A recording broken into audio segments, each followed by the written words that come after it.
again.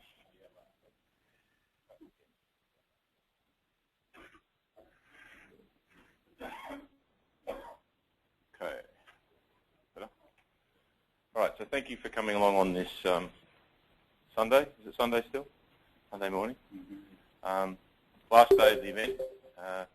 Thank you very much for obviously making the time to come along to this event. Thank you very much, obviously, for the time that you've invested throughout the conference. I hope you've all got benefit from it. My advice to you would be is make sure that after you leave this conference next week, that it's not the last time that you make use of the resources that you've come to. Right? It's a big expense to come and do this. So make sure that you take advantage of that, and the best way to take advantage of that is to leverage the people and the contacts that you've made. Okay, so that's really what these conferences are all about. So for those of you who don't know who I am, my name is Robert Crane still. My email address is there. Like I said, I did go to university. I'm also an Office 365 MVP, so if you've got any Office 365 questions, let me know. If I don't know what they are off the top of my head, I'll certainly find them out for you. As I mentioned, I work in my own business back in Sydney, Australia, which explains the accent. I also run a cloud community for resellers called Cloud Business Blueprint. If you're interested in that, come and see me afterwards. Okay, so my clicker doesn't work. Come on. Oh, okay.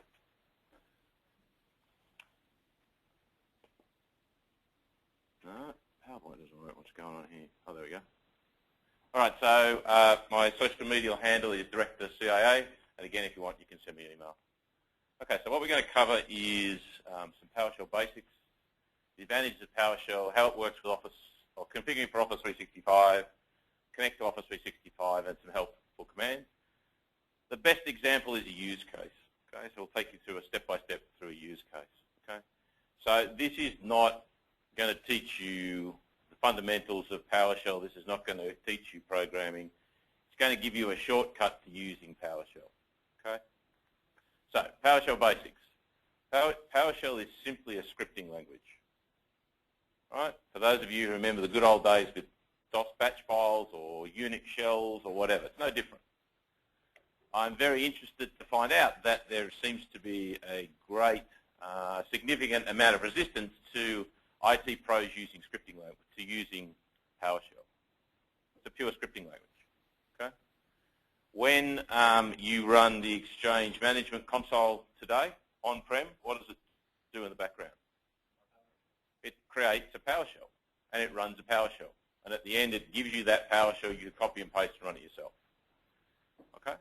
So all of this stuff now is done by PowerShell. Okay? My answer used to be, when people come to me and I would ask me any question, my answer was always SharePoint. My car won't start, SharePoint. Okay? I have trouble getting up in the morning, SharePoint. Okay? Now if somebody comes and asks me a similar problem, okay, I can't tie my shoelace up. My first question back is, are you an IT pro or are you a consumer, customer? If you're a customer, the answer is still SharePoint. If you're an IT pro, the answer is PowerShell.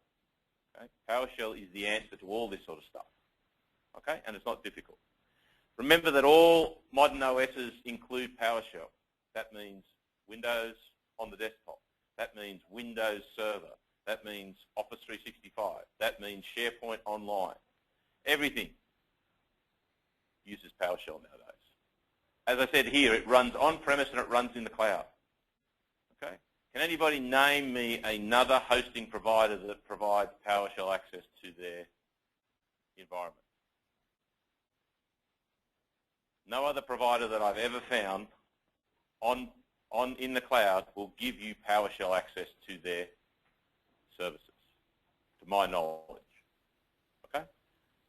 Microsoft is the only one that does it. Okay? This is one of the key advantages that the Microsoft platform gives you as IT professionals. You get the ability to access, run, and everything via PowerShell. Nobody else provides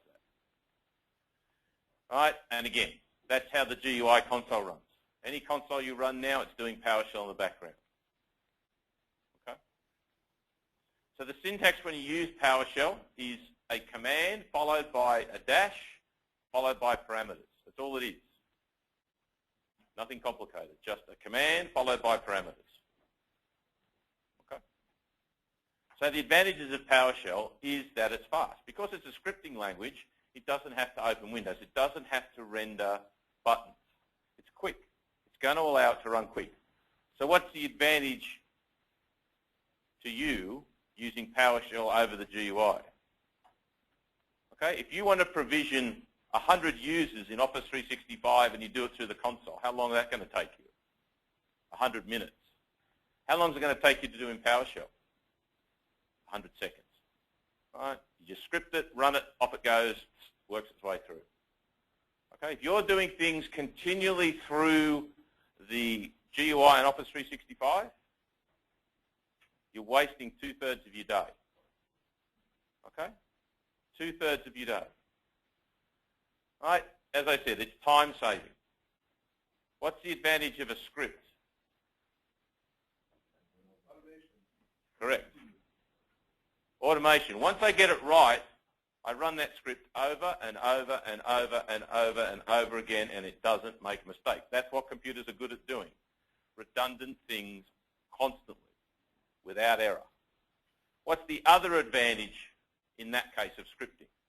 Apart from time saving, apart from it being fast. From a business point of view, what's the advantage once you get the script right? Consistency, yeah, but I'm looking for, yeah, but who is able to repeat it? Anybody. Your low-level techs, once you get the script right, all they got to do is run the script. You don't have to intervene. You just give them the script, off it goes. Right? Develop once, run many. Once it runs, anybody can run it. All right? Apply again and again and again and again and again and again. Now, I also get the ability to combine many commands into a script. What does that mean? What's the translation into on-prem or Office 365? Why is that an advantage to you? What happens when you want to create a user in Office 365? What have you got to do? First name, last name, password, license. Da, da, da, da, da, da, da. If I could do all that in one single line of command and push one button and get the same result, think of the time saving. Guess what? It runs with all Microsoft products. Want to do something now in Windows? Do it with PowerShell. Want to do something on the desktop? Do it in PowerShell.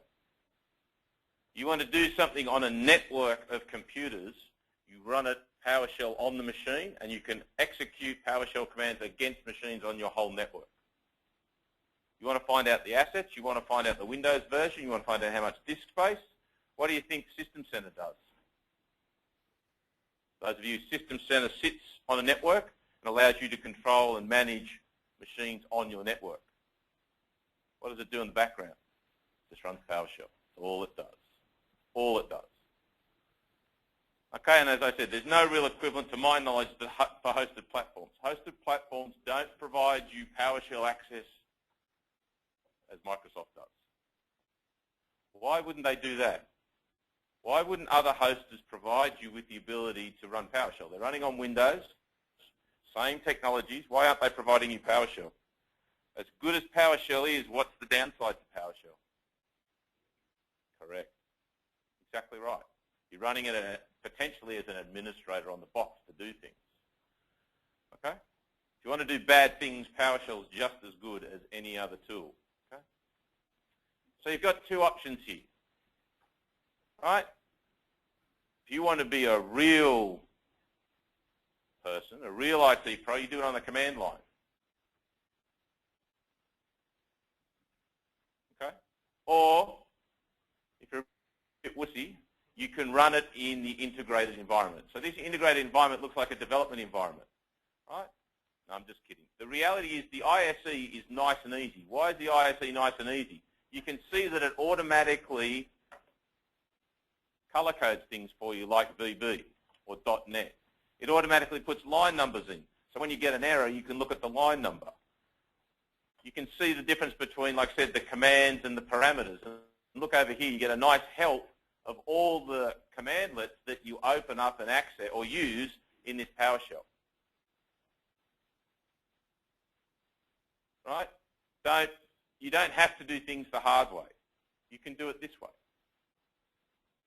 The ISE is included in every Windows system that includes PowerShell. If you go to your Windows 8 machine and go Start, PowerShell, you should see PowerShell ISE come up. Okay? It's just an integrated scripting environment. So use it. Okay, so my advice to you is that when you use PowerShell, especially in Office 365, set up a clean machine. Okay, so what I mean by that is you want a machine that's dedicated to PowerShell that has all the parameters installed on it, all the bits and pieces in it. All right, so it's ready to go. Okay, so let me just bring this across. Okay, so what I've done here is basically set up a dedicated machine that has all the requirements, which we'll cover in a minute, the scripting thing ready to go. So if I need to run PowerShell to access any customer, I log into this machine and you'll see it's got all my scripts there, it's got my environment there, ready to go. Now you can create this in a virtual machine on your desktop, on your laptop, and travel around with it to run PowerShell. But after last night's extended night session, where do you run this? Correct. You run this in Azure. Why do I run it in Azure? Because I don't need that machine. I, in theory, could have left that machine back home, charging at normal voltage, not this half-rate voltage you people have here, and I could use any of your machines here, power up my Azure machine, get access to Office 365. I could have run PowerPoint through my Azure machine. How many of you can honestly say that you're truly independent of any technology walking into a business? Right? I can walk into any business anywhere and access everything that I need as long as they've got internet connectivity and a browser. Right? I'm getting old and frail. There's no way I'm going to carry laptops and all this other BS around with me anymore. In here, initially, there was only server machines, right? But you can run it up in whatever machine supports. Any Windows machine supports PowerShell, okay?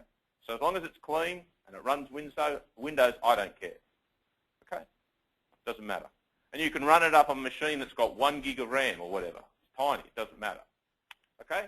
But if you haven't got that, my strongest advice is that you set up a standalone virtual machine, use something like VirtualBox if you want to,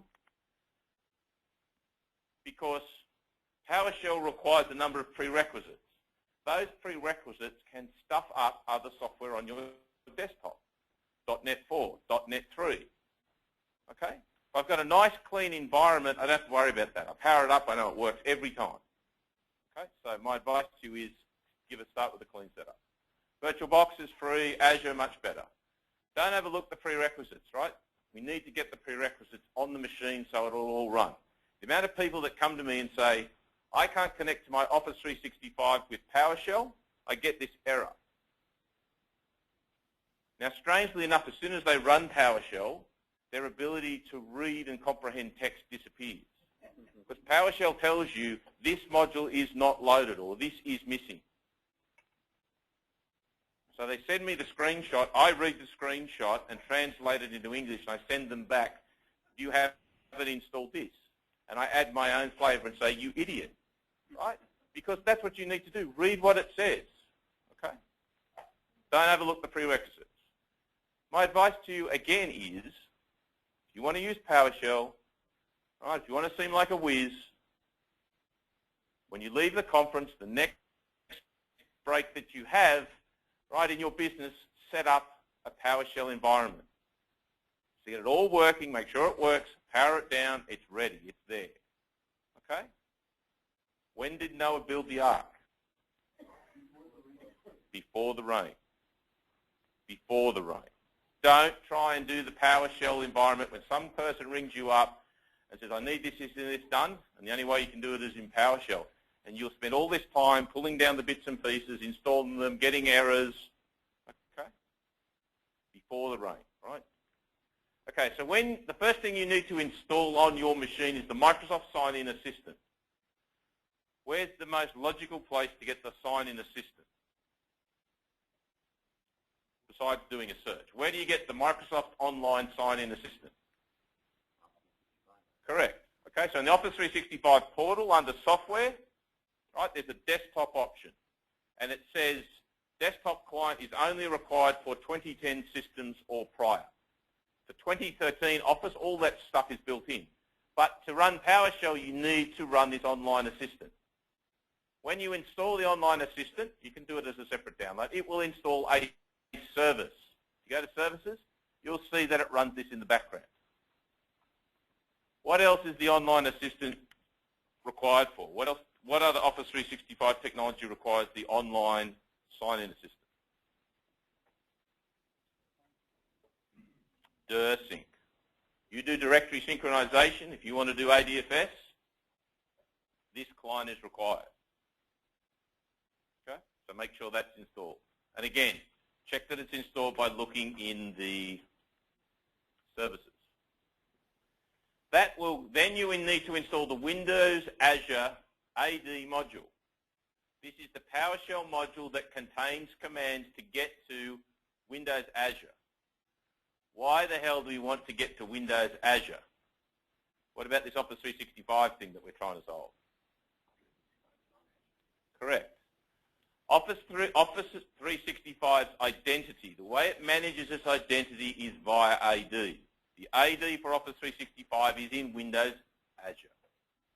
If I want to manipulate users, I'm actually manipulating them in Azure. If you interface them with the Office 365 portal, the GUI, that's just passing commands through to the Azure equivalent. Those of you who weren't here last night, every Office 365 tenant, right, you're able to log into Windows Azure, and you're actually able to see the users and computers, users and groups and all that sort of stuff in Azure. So for every Office 365 tenant you get an Azure AD, the basic Azure AD. Okay? And as I showed last night, you can actually turn that into a single sign-in portal for free. So now we've got our sign-in services, our Windows Azure AD module. Now, that will give us access to the most basic Office 365. It will allow us to manipulate users, change their passwords, look at their identities. But it won't give us access to SharePoint Online or Exchange Online or Lync Online. Why is that? Why wouldn't it do that? Because the SharePoint product is owned by the SharePoint team who write the PowerShell add-ons for their product. Same with Lync. These are all individual teams. So therefore, to get access to SharePoint Online, you need to load the SharePoint Online Management Shell. So you've done the Windows Azure, which gives you user control. If you want SharePoint, you then have to install SharePoint Online Management Shell, which requires Management Framework 3.0, .NET 4. Okay? I'll go back. Okay? Who's ever tried to install .NET 4 on Windows? I think it comes standard with Windows 8 now. But what typically happens when you want to install .NET 4.0? What's the prerequisite typically for 4.0? 3.5. What's the requirement for 3.5? 3.0, 2.0, yada, yada, yada. Has you ever tried to install .NET 3.0 on Windows 8 machine? It's a whole lot of fun, right? It just does not like going on there. Okay? So again, spend your time, spin up the machine, put all these prerequisites in way before you need them. There's nothing more frustrating than trying to get something like .NET 4 on here and spending hours and hours and hours searching on the internet to find that one blog post that tells you how to actually put it on there. So to get access to Lync Online, we have to do the Lync Online Management Shell. Same deal. Windows Framework 3.0, .NET 4.0. What does Windows Management Framework 3.0 provide? What's the key element in 3.0 that you believe is going to be required for Lync for all this stuff? Okay, so if you don't appreciate Microsoft would probably have at least one person in every team who sits down and works out what version they're up to. Most machines you've got are probably shipped with PowerShell 1. We are currently at PowerShell 3. Windows Management Framework puts on PowerShell 3. To do these advanced stuff, you're going to need PowerShell 3. Okay, as I said, this week somebody sent me a screenshot that basically said, your PowerShell environment is 1.0, you need 3.0 to run this command, please update. And they didn't know what to do. Right? Read what it says. Okay? Now, once we've got that environment, we run our PowerShell, which I'll go through, I'll show you. The very first thing you need to do is set execution space remote sign. Anybody know what that does? Okay, what that does is that removes all the security. PowerShell is secure out of the box. What that means is I can only run, by default, scripts which have certificates. So if you want to be a fully trusted environment, you need to have your scripts and set up certificates for them. If you don't, you run this thing once and it takes off all the limits. You can run any script you want, no matter how good or how bad. But out of the box, it will only run signed scripts. So turn the signing off. The next thing you need to do is you need to load the online commands. This basically brings in the commands that allow you to access Office 365, to get users, to set users, to manipulate users. You have to import the module, which means load the little bit of software that the team who developed this into your environment. So that's what you're doing. You're loading that module. So therefore, I'm going to have to, down the track, also import the module for SharePoint and for Lync, okay? Because those commands aren't in there yet. So we load the commands for Office 365. Then we go and get the credential, and we save it in a variable, right? PowerShell variables have a $ in front of them. This cred, right, will store the login and the password into an object, into a variable. This command here will pop up a command window, ask you to log into your tenant, and save it for you in a variable. That's all it's doing. Okay.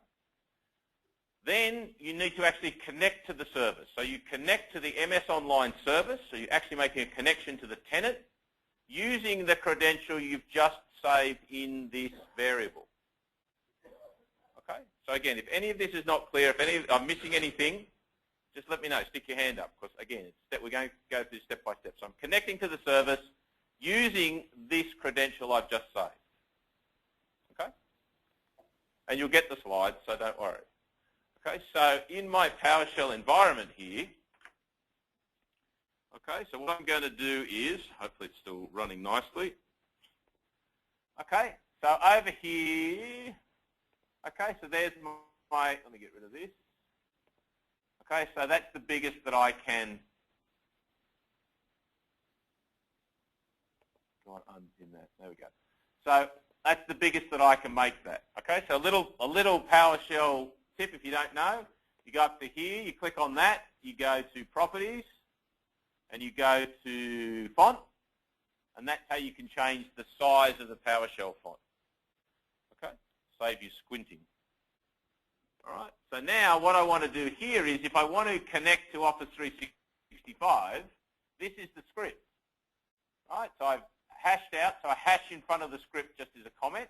So what I'm going to do here now is run this command. Okay, so if I copy this and I go over here, here's another trick. I go up to here, edit, and I go paste. Everybody see that? What's the really good thing about PowerShell if you're an IT pro? If it works, it doesn't bother you. If you make a mistake, it will come up in red. Okay? Red is bad, black is good. But it's not going to sit there and say, congratulations, you've done one command, go on, well done, fantastic. The expectation is once you go to the black screen, you know what you're doing. You don't need hand-holding. Okay, you've got your license, right? You can drive, right? So once we've done that, the next thing we do is we've imported the module. Okay, so then what I'm going to do here is I'm going to go down and get the credential. Right, so I'm going to go down here and I go back up here and I go edit and I go paste. Right, so I'm going to get the credential, store it in a variable. It's going to pop up the command here, so I'm going to log into my tenant.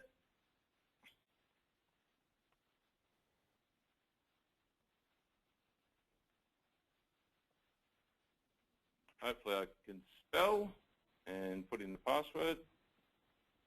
Okay. Same result. It's happy, it's good, I don't get any more prompting. Okay, so now there's a credential saved in a variable. Now what you're supposed to ask me is you're supposed to say, well, do I have to type that in every time? No, you can actually use PowerShell to automatically put that in, but it's got to obviously do some encryption and some low-level stuff, so it's not sending passwords in the clear, but you can script it so it's no password. The reason I do that is because, not that I have any employees, thank God, but if I did, you want them to log into each individual tenant as you go along. So why not prompt them for the password so you know they're going to the right tenant? Okay? But you can fully script it. So now I'm going to connect to the MS Online service using the credentials stored in cred. Off it goes, makes the connection, and hopefully comes back and will tell me nothing. Anytime you see yellow, yellow is a warning. That's all it is. Don't freak out. Right? Red is bad, black is good, yellow is, yeah, okay, keep going. Okay? So now it's telling me there's obviously a newer service as the online module, right? So I've read that, so when I go back, I'll have to update this machine. But it means it will still work. So some commands, they've obviously released some new commands and put them into the PowerShell stuff, which I'll have to go and look at. But again, all good so far, okay? So now, if I run a I think it's this from the top of my head. So if I now run a command, get MSOL user, that gives me all the users in my Office 365. So I'm now effectively connected to my Office 365 AD. I can manipulate my users, but I can't connect to Exchange, I can't connect to Lync, and I can't connect to SharePoint yet because I haven't loaded those modules. But I can do the basics, okay? So that's all you need to get to the basics and log in to PowerShell in Office 365. Set up your environment, run Windows Azure PowerShell command line, save the credentials effectively, and connect. That's all you've got to do. Now, for those of you who've used PowerShell before, what's the other one trick? The one thing you need to make sure of when you run the any PowerShell command, any PowerShell window, any PowerShell command. Sorry? No, what do you actually do? What do you got to make sure of? And this is a classic to me. You always run that window as an administrator, okay? So when you run that shell to do it, run it as an administrator, okay? So make sure that you either right mouse click on it, where'd it go? So if you run it, okay, so over here, see this? You either right mouse click on it, right mouse click here, run as administrator. Always run it as administrator. How many times have people come to me saying, I can't do this, and this, and this, and it says at the top, you are not an administrator or don't have the rights. Okay? Now, pro tip, go into properties, in your setup demo, setup machine, go to advanced, and see this thing here? Check that once, and you never have to worry about it. And you look like a whiz when you do a demo. Okay? Same thing when you run the SQL management console in SharePoint. I'm having problems with my database, getting my thing in SharePoint, in Company Web. I can't do this, this, and this. Are you running as an administrator? No. Thank you, come again. Okay, so make sure you run it as an administrator and make it easy on yourself. Configure it once and then you never have to worry about it. Do it in a demo machine like this and you never have to worry about it. So we now need to connect to Exchange Online. Why do we need to connect to Exchange Online? Because unfortunately the world is full of this evil thing called email, right? So we need to connect to Exchange Online. The way you do that is you set up a variable, and into that variable you run this really convoluted command. It basically creates a new session to Microsoft Exchange Online, which is found at this location, using the credential you've already stored, and using this authentication.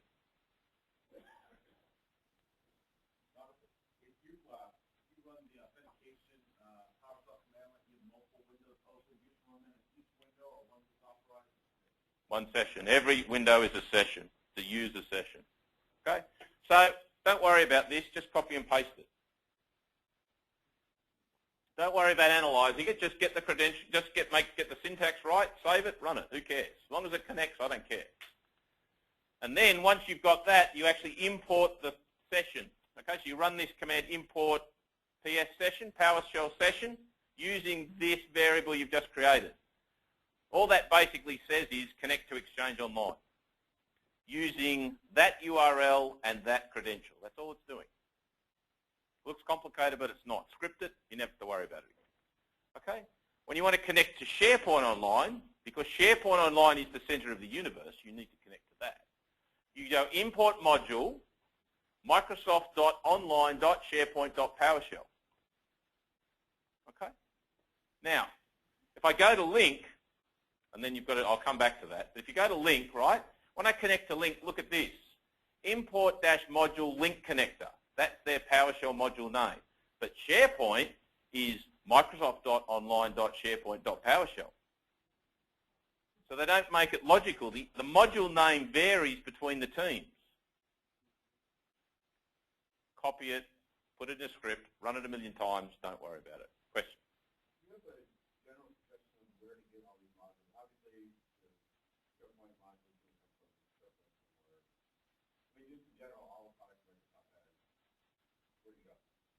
You're screwed. You're an IT pro. You need to look it up. Okay? So, again, I'll come to it at the end, but I've written a book, right? $5 ebook.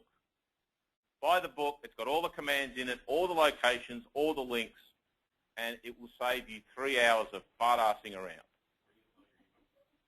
on my site. And I'll come to that at the end, right? Okay? But you can do a search for SharePoint Online module, and you'll find it, but it's in the Microsoft Download Center. Okay? Microsoft, the understanding is that if you're an IT pro, you don't need wizards. If you're using PowerShell, you know what you're doing. You can use the net to find it. There's not one general location. There is a TechNet article that says do this, do this, do this, but the TechNet article is at least 5 pages long. Okay? So, go back. So then I want to connect to the SPO server, SharePoint Online, using the URL this.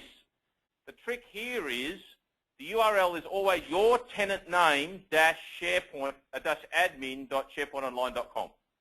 It's not your tenant.sharepoint.com. It's your tenant-admin. Right? Again, you're connecting to the admin part of the SharePoint side of things. So Lync Online, again, you import the module, you do the Lync connector, okay, and then that will then do the same thing. The session, then you set up a new communicator online session using the credential you've already stored before, and that will connect you to Lync Online. Import the session as we did before using that from that variable, and now you'll be connected to Lync Online. Okay, so we go back to our module thing here, our PowerShell environment. All right, so there it is there. I go back to my script here. Okay, so what I want to do now is I want to connect to Exchange. All right, so if I go down here, see this is the string to connect to Exchange for the session. Actually, that's wrong. I want to do that line first, right? So I go in here, I go into this, and I go to paste. Okay, So that does that nice long line. All right, so it's telling me the connection's redirecting to the URL. See how it's done a mapping? All right, it's going to Outlook, ps.outlook.com, but because I've connected to a tenant, it knows to go to a pod 510441psh.outlook.com. That's where my Exchange server lives.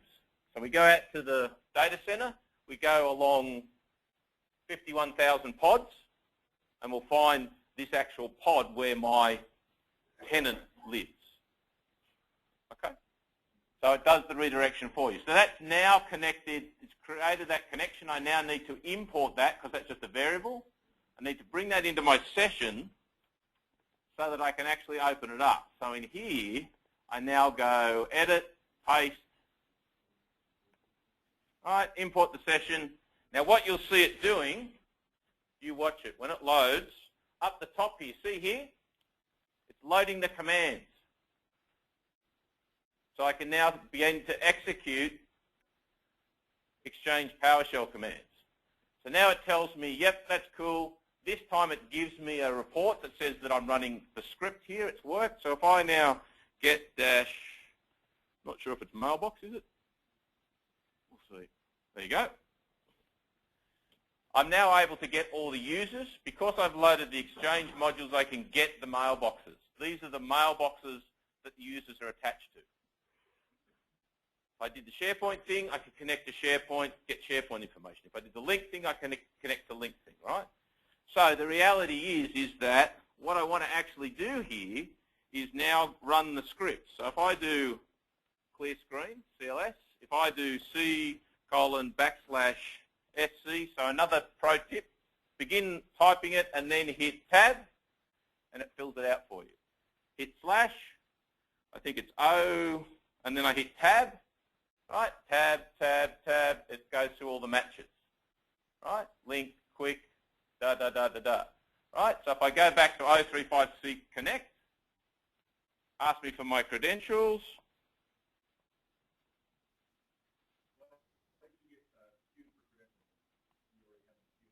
Because the script command asks for credentials.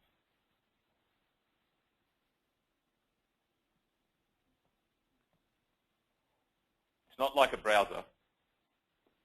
Okay, so now, hands off the machine, hands off the machine. I'm not doing anything. This is impressive. I can charge 10 times as much because they don't know that I'm not doing anything. I can go to the bathroom and come back. Okay, so that will then run through and do everything that I just did, plus connect to SharePoint, plus connect to Lync.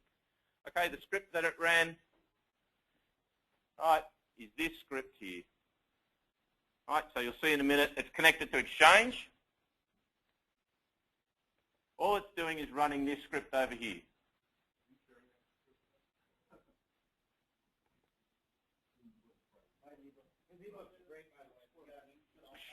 All right, so I've stuffed up here. I've obviously scripted it for the wrong URL. Okay, but that's what an error looks like. See, I was ready for that. There's an error. That's red.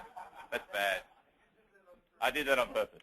Thank you. It's nice to know my audience. Appreciate it. Okay, so that is basically how you connect up to PowerShell. Okay.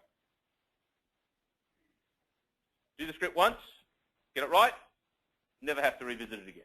Run it every time. Give it to a tech. Give it to your wife. She can run it as well. Honey, can you connect to Office 365 via PowerShell for me? Yeah, no problems. Just let me know when it's done. Okay. So if I want to create a new user, this is the command that I use. New MS Online user, user principal name, that's their name, display name, first name, last name, license assignment. This depends on the Office 365 product that you've purchased. In this case, it's an enterprise pack, right? So I've got an E3 plan. License options, right? So what I'm doing here is creating a new user called Steve Johnson with that email address. The license I'm going to assign to that person is the full E3 suite. They get the full E3 suite. And then E3. Now that's my tenant name. That's just my name. All right, so the way I work is I have CIOps 365 D1, Demo 1, Demo 2, Demo 3, Demo 4, Demo 5, Demo 6. Right? That's the way I make sure I never get a clash of domains. In Mike, that's a production one for me. Right? And then what I do is the license options. So what happens if you want to create a user who only has Exchange, doesn't have Lync, doesn't have SharePoint? What I do is I give them the full Enterprise E3 suite, and then with this options here, I take away what I don't want. So I assign them everything first, which is this. Then I put in the options to remove Lync, remove SharePoint, remove the bits. So you can assign the full license or one individual component if you want. Okay? And the usage location, right, is in Australia. Quick question. Why is that important? Why, when you create a user in the GUI or in PowerShell, is it important to specify the location? Why does that matter? What does that do?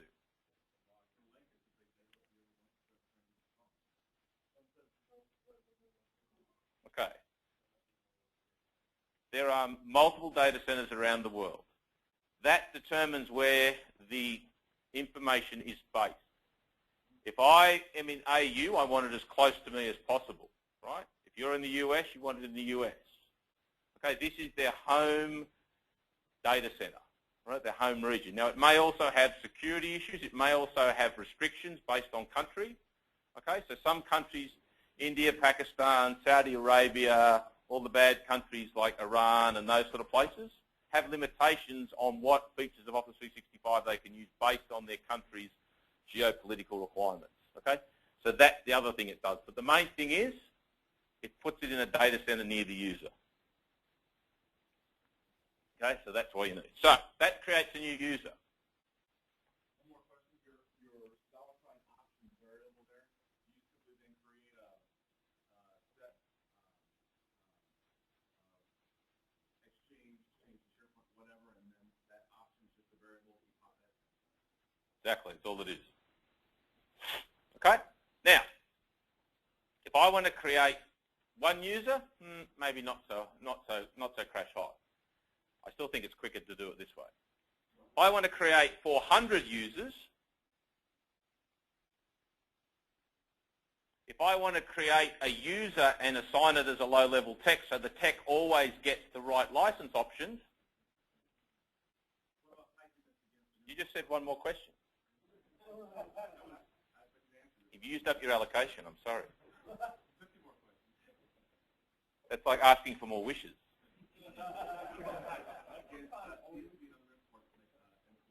What's this pipe thing? Give me a few slides, come on. Okay, now 100 users, typing out a script individually, stuff here. Okay, still a pain in the butt. What would be an even better way to do this? What would be an even better way to do this? No. Wouldn't it be really good to create a CSV file and import that CSV file and run it through this one command?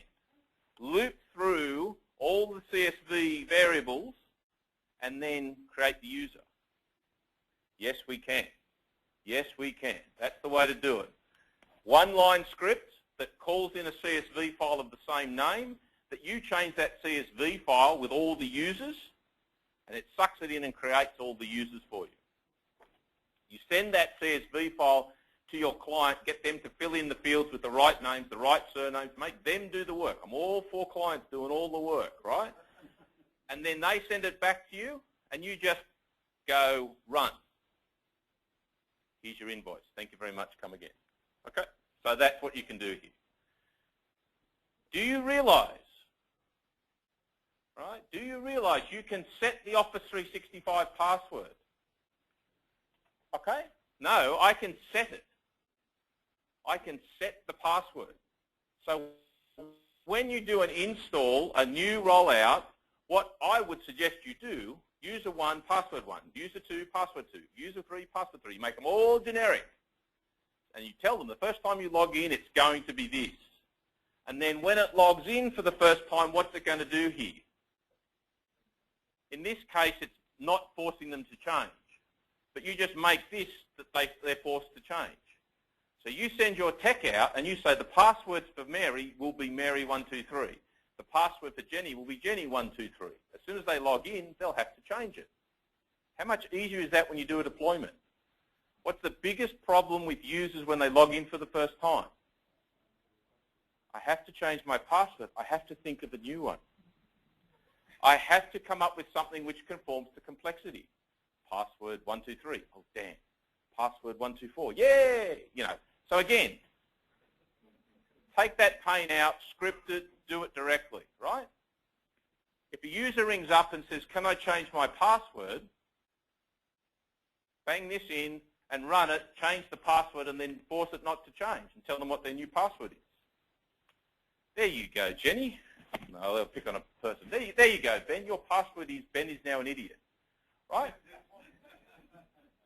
Please remember that password for next time, right? So again, PowerShell gives you this ability. Can you set the password in the command in the console, in the web console? No, you can't set it. You can't choose what the password is. PowerShell, PowerShell, PowerShell. Life is so much easier using PowerShell. Okay? Take out all the pain of doing this Office 365 stuff by scripting it. Take it away by using commands that you can only access with PowerShell. Then, when you go home at night and you talk to people, you can say, I'm an IT pro because I use PowerShell. The next most common request is, I want full access to somebody else's mailbox because I don't trust them. You go into add mailbox permission, put in the identity of the source, put in the target, source and target, access full rights, inherit everything down through all the folders, done. How do you do that without PowerShell? You've got to go into their Outlook and you've got to do it one at a time. Woohoo, that's fun. Yay, we can charge for every hour. I can charge for every hour here and I can spend 5 hours sitting around drinking coffee. Right? And I get the same result every time. This is the important thing, right? If you need to do this for all the users, and I've had an example of, we want Office 365, we want 50 mailboxes, nobody trusts anybody, everybody wants access to everybody else's mailbox. Okay? What's my answer? What's my first response to that request from a customer? Oh, you're all wrong. SharePoint. But yes, if you really want to do it and stay with the 18th century email technology, let me just run a PowerShell script to fix you. Okay? So again, very simple stuff. So once you've got your PowerShell environment running, which I have, I can go over and I can run all sorts of really groovy commands, hopefully. Okay, so I'll close this one down. This is my connection one. So hopefully these other ones will. If I go to the demo one, right, so again, what we've got here, this first one has this funny line in here, which we hear from the back of the room is what's called a pipe. Okay, so this is what's called a pipe. So what I'm doing here is I'm taking one PowerShell command and I'm actually using that as the source for the next. So I'm pushing the output from one command into a second command, right? It's called a pipe, for those of you who know Linux or Unix. Now what I'm doing is I'm getting all the users, and then I'm going to format it in a table and just look at the user principal name and whether the password expires. They're the only two fields that I want to look at. So when I run that, it goes through and gets all users.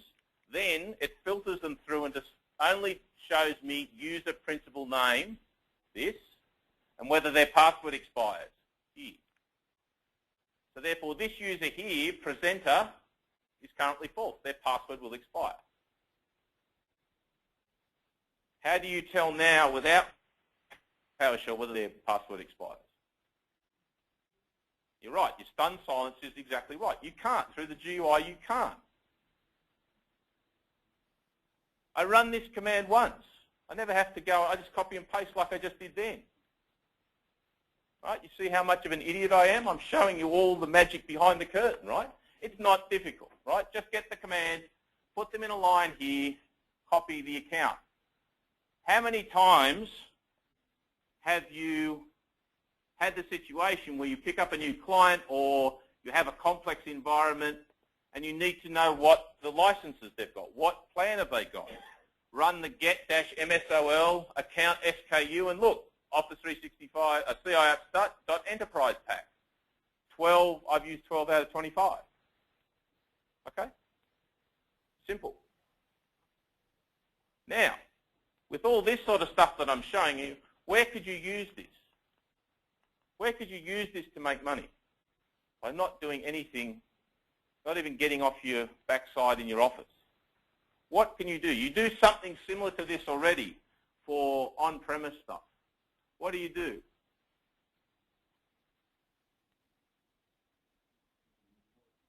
What do you do? How do you make money? If you get a new customer, what's the first thing you do? Generally. What do you offer them? Audit. There we go. Thank you very much.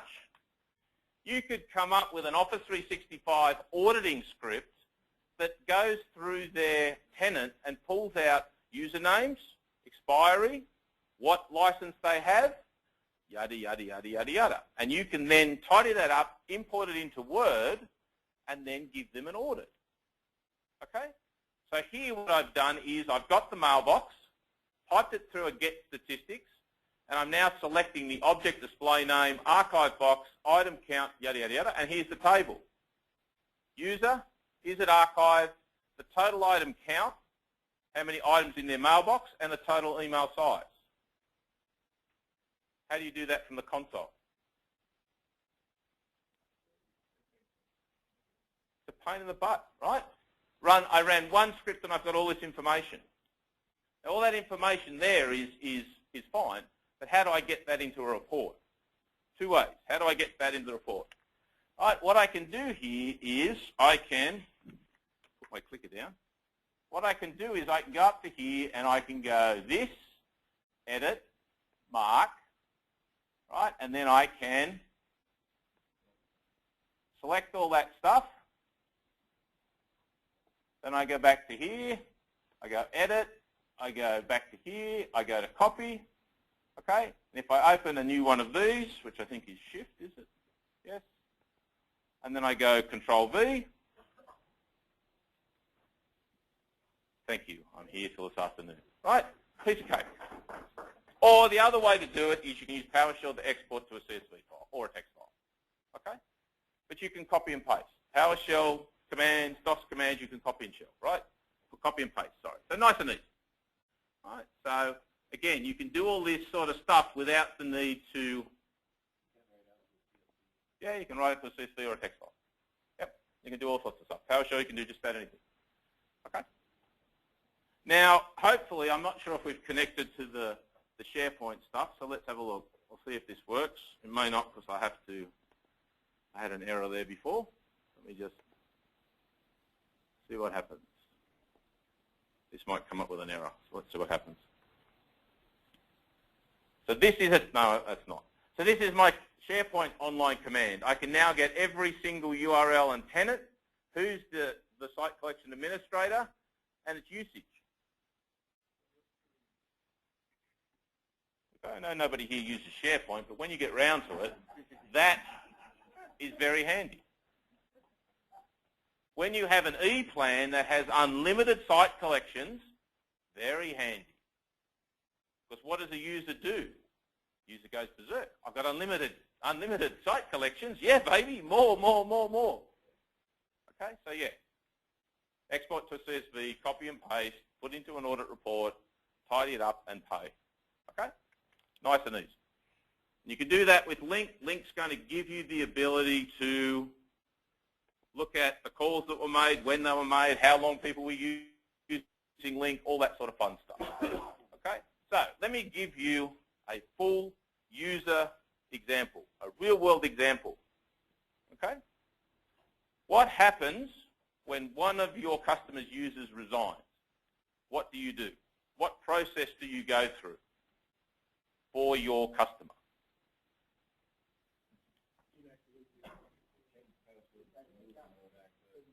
Okay. Okay, lots and lots of stuff, right? Lots and lots of stuff is what I hear. If you do it manually, thank you very much, right? First thing you do, you go in and you change their password. Set the user password principal name to something else that I've set. That's the new password. That's what the password's going to be. Force the change is false. I've now set the password to something I know, they don't know, they can't get into the system, we're safe. All right? Now, what happens if the customer, which they always say, is we want to keep the old user's email. We want to recycle their license, but we want to keep their email box. What do you do then? Exactly right. You turn it into a shared mailbox. But what's the limitation of a shared mailbox? 10 gig. So what happens if if your current mailbox is over 10 gig? How little you know. What you don't realize is a shared mailbox has a limit of unlimited size, like all Exchange mailboxes. But under 10 gig, it can send and receive.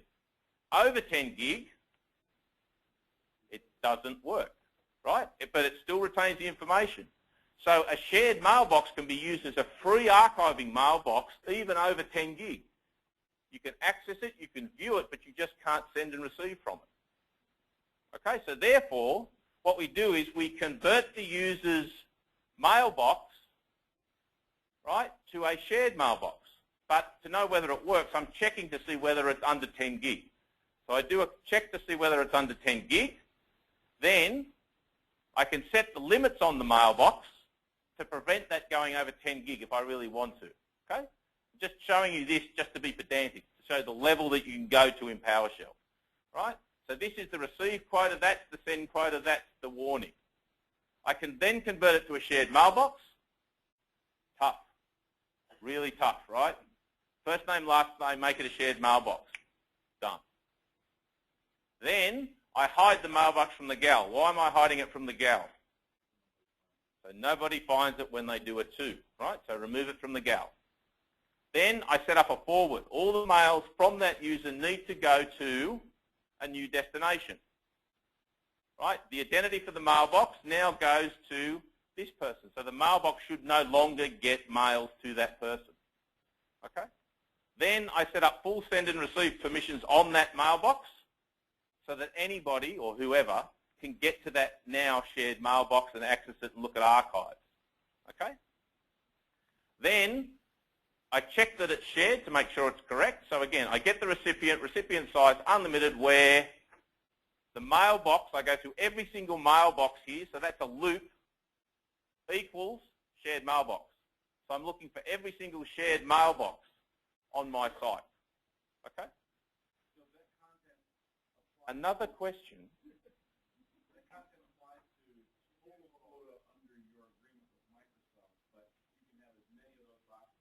You have many shared mailboxes you want, and they can be as big as you want.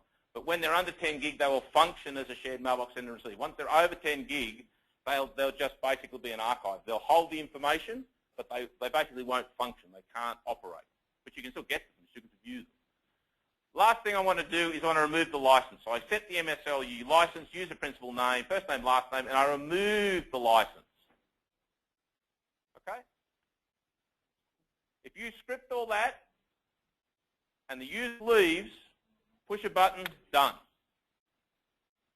If the customer comes to you and said, we've now fired 400 employees from our oil and gas facility, we need them all terminated immediately, send me a CSV file, bang, done.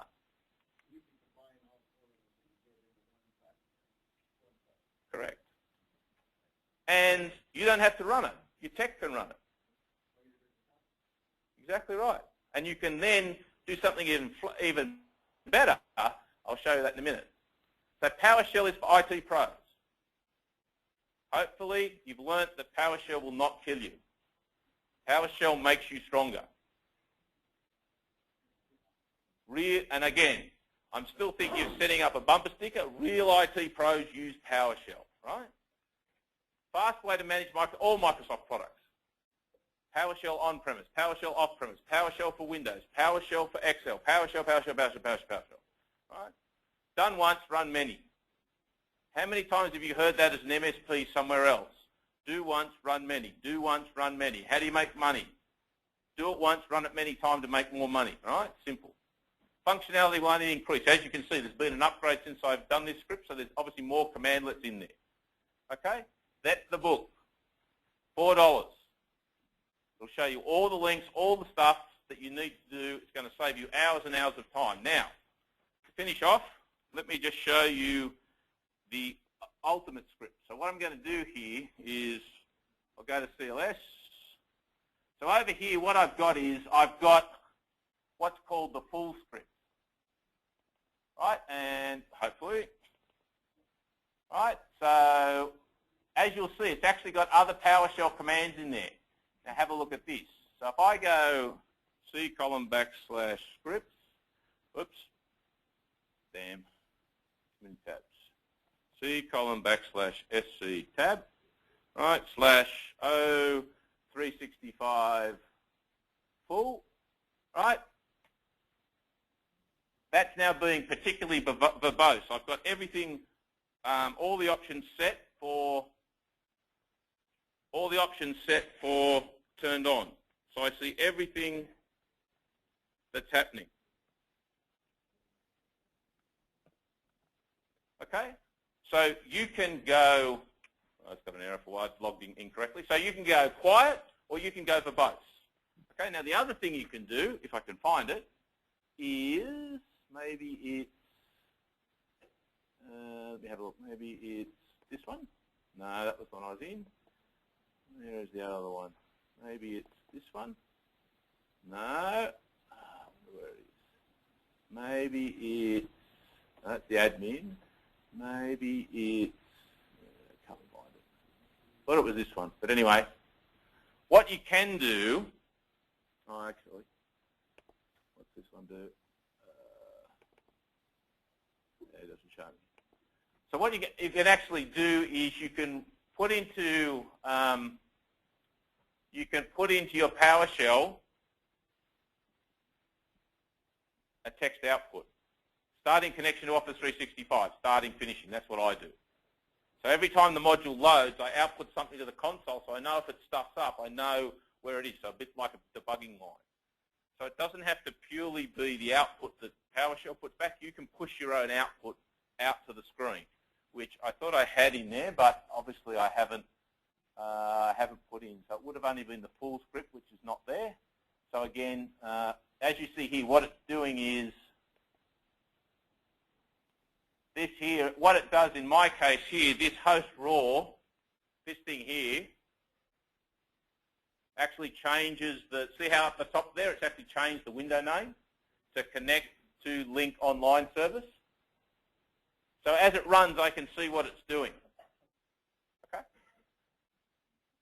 Now, how did I find out? How did I find that? Okay? I'm a PowerShell expert. How do you become a PowerShell expert?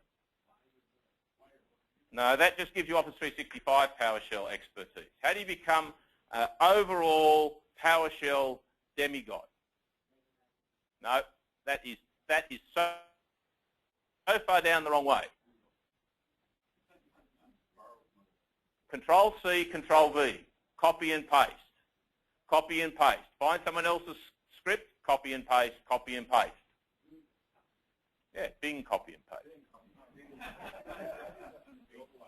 Find someone else's script, start with that, use, adapt, and right? You don't have to be a wish. You don't have to create it from scratch. If you want to, sure. And I solely believe there's a market out there for someone to sit down and write nice little PowerShell scripts, all documented out, like my book, and just extend it further.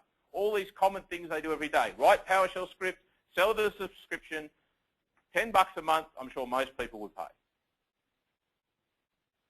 Okay, so at the end of the day, the thing to remember is PowerShell is not hard. PowerShell is copy and paste. Find someone who knows more, beg, borrow, and steal. Right? But importantly, use it in your business. It's going to save you a huge amount of time. and it's going to allow you to automate all the products. So there's the links, there's the resources which you'll get in the link. Are there any questions, comments, feedback? There's my 18th century address, and that's where you'll find information about stuff that I do. So are there any questions, comments, feedback on that? We are over time. I do apologise for that.